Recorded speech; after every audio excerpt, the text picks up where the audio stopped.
everyone! As you've probably guessed from the title, this video is going to be all about teasing your hair. There actually is a proper way to do this, a way in which you can make a lot of volume without a ton of damage. And thanks to cosmetology school and now working on clients, I feel a lot more comfortable demoing this and explaining it than I might have a few years ago. But first I'm going to give you a little bit of a background on the structure of our hair and my previous feelings about teasing as a hairstyling method. I've been making DIY hair videos since 2010, and in that time I have actively avoided backcombing my own hair. Instead, I've learned how to use all sorts of braids and knots, various heat tools, and all kinds of hair foundations and inserts. Happily enough, I found that many of these methods have been incredibly effective in bumping up my fine hair's height. But once in a while, a style would come along and it would be something that I couldn't successfully recreate without teasing. And while this would bum me out, I would skip over these requests because I just wasn't willing to rip my hair to shreds for a 5-minute video. Previous to getting my cosmetology license, my access to professional hair care information was very limited. There definitely weren't as many beauty vloggers or websites as there are now, so a lot of what I learned came through trial and error, posts on forum boards, and peers on YouTube. The consensus amongst most of the long-haired men and women that I was communicating with was unfavorable. Teasing just seemed too risky. And who hasn't watched a beauty vlogger pick up her hair and brush it back in a really abrasive way? Depending on the demonstration, it can just look messy and rough. Obviously, everybody should use whatever method they prefer. It just sort of struck me as being a little too dangerous to the hair's integrity. Our hair is primarily comprised of 3 parts: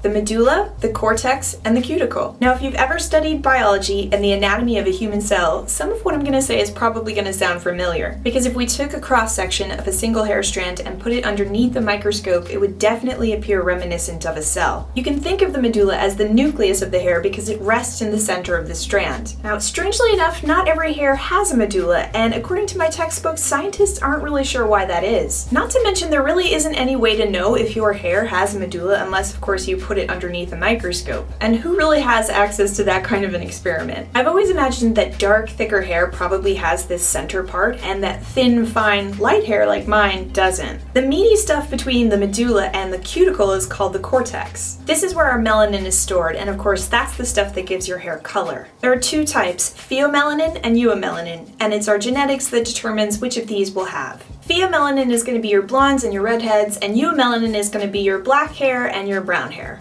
Little off topic, but the way that we remembered this at school was we kind of thought about the Harry Potter phoenix because he's sort of red, orange, and gold. So pheomelanin equals phoenix. The 2 words are so similar and the analogy is so bizarre, I don't think I'll ever forget it. The cuticle is a layer of overlapping scales. I've heard some describe them as shingles on a roof, but I've always preferred to call them our hair's dragon scales. I've also heard it called the style layer, and that's because it's the layer that determines how well you can style your hair and what it'll ultimately feel like. Everyone knows that our hair is dead, so once it's damaged, the only thing you can really do is cut it. This essentially means that the cuticle is the most important part to take care of. Without a healthy outer layering, it'll be impossible to grow your hair out long, since the lack of a cuticle or a damaged one leads to a weakened hair shaft and breakage. Fun fact about the cuticle: the dragon scales actually open and close when in contact with water, certain hair products, and hair color. During a color processing, the scales lift up, the product enters into the cortex, and of course it changes the color. Many of the shampoos that are used by stylists after a coloring service contain neutralizing agents that close these scales, which of course seals in the new color. Healthy hair has scales that lay flat and are overlapped, and they also face downwards. When you lift up a section of hair and brush backwards, you're basically pushing the scales against the direction in which they grow. There's always a chance that you'll run the risk of pulling them out of place. Later, as you brush out the tease, you may sleuth off some of these scales, exposing cortex and weakening your hair. On the day we were going to discuss backcombing in class, I was really happy to discover that I wasn't the only student who was feeling uncomfortable with the technique. As a woman with long hair, I thought I'd be the only one freaking out. This class was early on, so I really didn't know my classmates very well, and I was a little bit worried that they would discover how vain I am about my hair. You know, fear of judgment and all that. Not to mention there was no way I would practice a method on others that I wasn't sure about if it wasn't something I would do to myself. Our teacher that day was Cherie, and besides reminding me of my best friend, she'd already demonstrated how experienced and knowledgeable she was. It was comforting going into a lesson that I was anxious about with an instructor that I trusted explicitly. Firstly, and this is probably obvious, but teasing can be done on all hair types, although it's been my experience that it's usually employed on women who have fine to medium hair that's either wavy or straight. Women with curly or textured hair already have a natural volume, so sometimes you can get away with a lot less prep. There's a few tools that you're gonna need. This is a teasing brush that I got in Sephora, specifically for backcombing. This is also another kind of teasing brush. This is made by Conair and I got it in a local drugstore, but my husband claimed it, so I don't really use this. My favorite thing to use though is a rat tail comb, but you can also use a normal sized hairbrush, although I tend to prefer these kind of tools. This can be a little unwieldy on smaller sections. You may also need some hairspray or some sort of volumizing product. I love Aveda's Pure Abundance hairspray when I'm putting volume into my hair. Sometimes I can just flip my head, spray the roots, and that's sufficient. There's also a volumizing powder, and this is meant for hair that doesn't want to hold a tease. For example, my hair won't hold any shape without some sort of product help, and I'll show you guys in a minute. Another volumizing product that I like is Bumble & Bumble's BB powder. It's basically just another version of this. Now you want to start by sectioning out the hair that you're going to tease.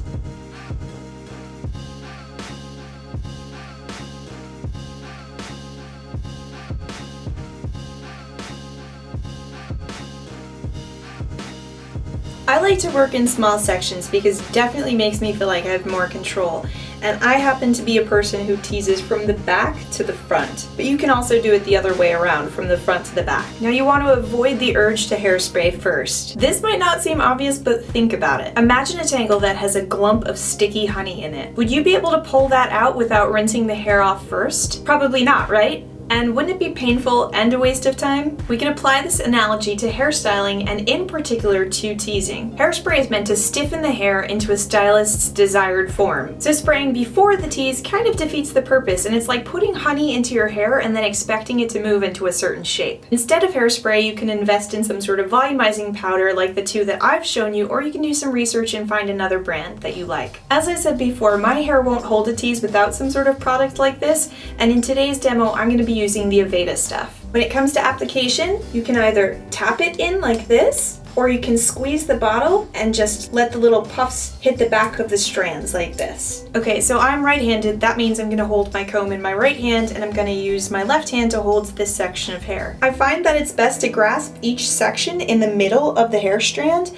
and you want this handhold to be really loose. You definitely do not want to be pulling your hair taut like this. I'm gonna start about an inch from the roots, and all I'm going to do is place the comb into my hair and gently pull it down. And you'll see that some of the hair bunches up, but not all. Because when you're this close to the scalp, the first hairs that form the tease are usually the shorter ones or the new growth. Hopefully the loose handhold makes more sense now too, because if you were to hold it too tightly, the hair wouldn't tease and you'd run the risk of tears. You actually want to see some of the hair slipping out of your hand, because that's how you know that the tease is working. You can see that it's not about brushing huge chunks of hair backwards with a lot of force. The idea is definitely not to push the scales out of place. Rather, it's about making an intentional and loose knot by just simply pulling the hair down to the scalp. And I'm using the word knot because to me it's the complete opposite of a tangle. Tangles are these horrible things that happen when you don't brush properly, or if your hair is rubbing against the back of your coat all day. They hurt. If done with care and patience, a tease is actually so much easier to get out. So let me show you what I mean. You want to take your section of hair and your comb,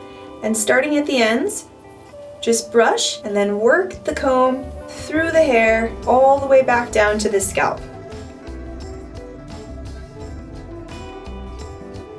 No big deal. So now I'm going to do a quick demo and I'm going to tease everything from the crown to the front of my head. I'm going to fast forward a little bit so it's going to look like my hand is moving really quickly. Just know that I'm going through my section slowly with care and thought. In fact, I'd recommend a slower pace to all my fellow stylists because it'll definitely minimize the chances of doing this incorrectly. They say beauty hurts, but I also think that it takes time. If you want a little lift, tease anywhere between 2 and 3 inches from the root. If you want a medium lift, tease all the way to the middle of the hair strand. And if you want the maximum amount of volume, tease all the way to your ends.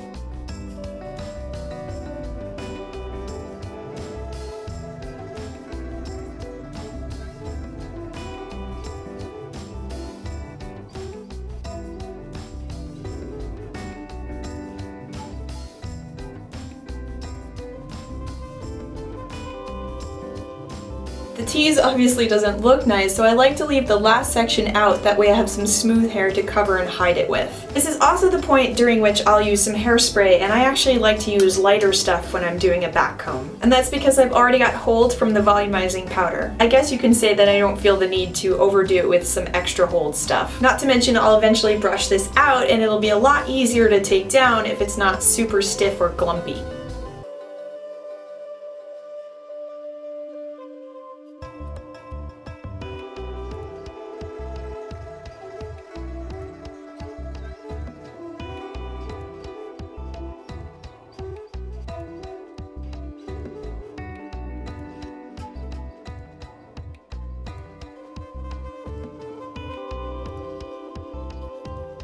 And now, just to prove my point, I'm going to take the whole thing down so that I can show you that it's not as terrible as you might think. I like to start with a soft brush like this, and then as I get most of it out, I'll switch up to a tangle teaser.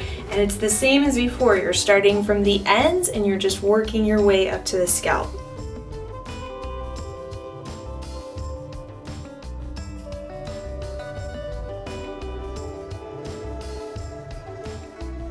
By working now from the ends backwards, I'm basically just pulling the hair back into its regular position. I did have a lot of hairspray in that front layer, so there's still some of that residue on my hair, which is kind of making it a little bit stiff here at the front.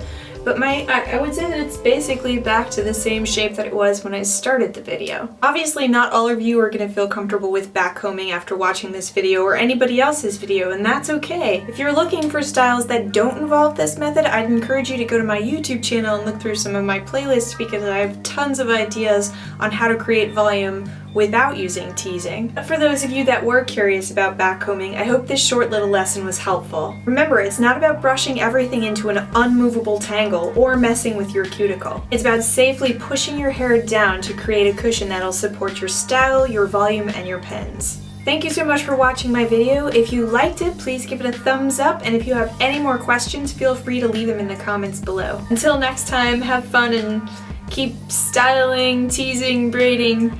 I'll see you guys in my next video. Bye.